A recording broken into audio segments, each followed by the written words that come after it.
Eh bien, on part justement avec Gavin dans une des églises absolument encore improbables qui se trouve en Charente-Maritime, je crois, Gavin. Exactement. Cet été, on a remis l'église au milieu du village dans le club de l'été. Et une fois n'est pas coutume, je vous présente une église complètement hallucinante, insolite, étrange, folle. On va aller en Charente-Maritime. En effet, on va à Royan, dans une station balnéaire bien connue, un peu à part, avec les plages, les villas années 50 qui sont très jolies, très colorées. Et là, on a cette église, on dirait quoi? J'ai dit Gotham City, comme dans un film de Batman, dans un Batman. On dirait aussi une fusée, tout simplement. Elle est majestueuse, elle est brute, elle est imposante. On est au ciel, ouais, exactement. Elle est grise.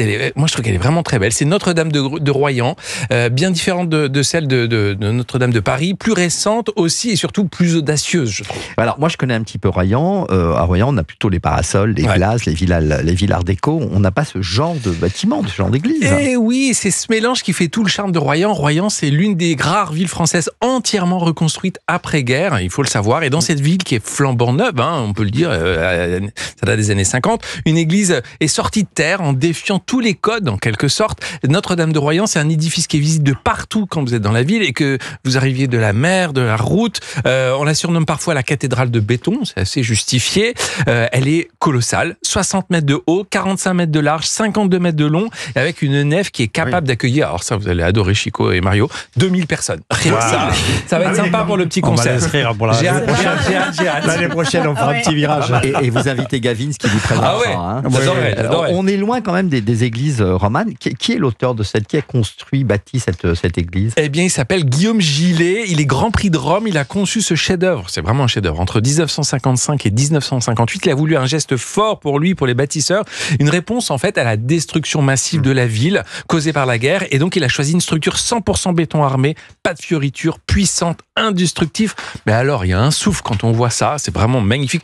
Moi, je trouve ça vraiment très surprenant. Et à l'intérieur, on dirait une coque de bateau retournée, un vaisseau. J'ai pas assez de mots, en fait, pour dire à quoi ça ressemble, tellement c'est surprenant. Et à l'intérieur, c'est vraiment très, très puissant, avec 13 voûtes paraboliques, comme on dirait une succession d'ailes qui sont un peu en prière. C'est vraiment très, très surprenant et très beau. Pour moi, alors, si je peux me permettre, je ne suis pas un spécialiste des églises comme vous, mais c'est un peu froid, c'est un peu trop moderne.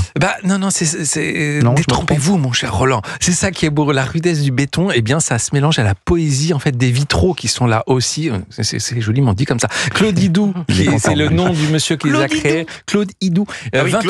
Claude Idou. 28 verrières abstraites. Il y a le bleu qui domine. À certaines heures, vous avez la lumière comme ça, bam, qui tombe dans cette église Notre-Dame de Royan. Elle filtre, elle danse, elle caresse un peu la pierre. J'attendrai juste que Chico soit là avec Mario pour chanter et jouer. Mais alors justement, est-ce que cette église est vivante? Est-ce qu'on peut y aller prier? Est-ce qu'on peut aller chanter? Est-ce qu'on peut se réunir? Tout ça, elle est toujours paroissiale. On y célèbre des messes, des concerts, des commémorations. Elle a été classée monument historique en 1988. Elle est devenue l'un des symboles architecturaux du XXe siècle. C'est une cousine. Au début de l'été, j'ai parlé de Ronchamp et de Le Corbusier. C'est un peu sa grande cousine. Et on la visite facilement? Oui. Elle est visite libre, visite guidée, comme vous voulez. L'église est ouverte tous les jours, surtout l'après-midi en saison. Il y a des visites nocturnes aussi à la lanterne. Ça, c'est assez fou. Une expérience assez magique. Et puis tout autour, vous avez le quartier à visiter. Il y a le marché central qui a réouvert il n'y a pas longtemps. On dirait une espèce de coquillage.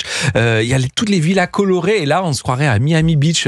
C'est complètement fou. Il y a des couleurs. Il y a du jaune, il y a du vert, il y a du orange, du bleu. C'est très, très beau. Royan, Notre-Dame de Royan. Profitez-en. C'est bientôt, c'est le moment d'en profiter. C'est encore l'été. Merci beaucoup, Gavin. Je vous dis pas à demain ni à lundi. Hélas. Mais on va vous retrouver dans le balade en France.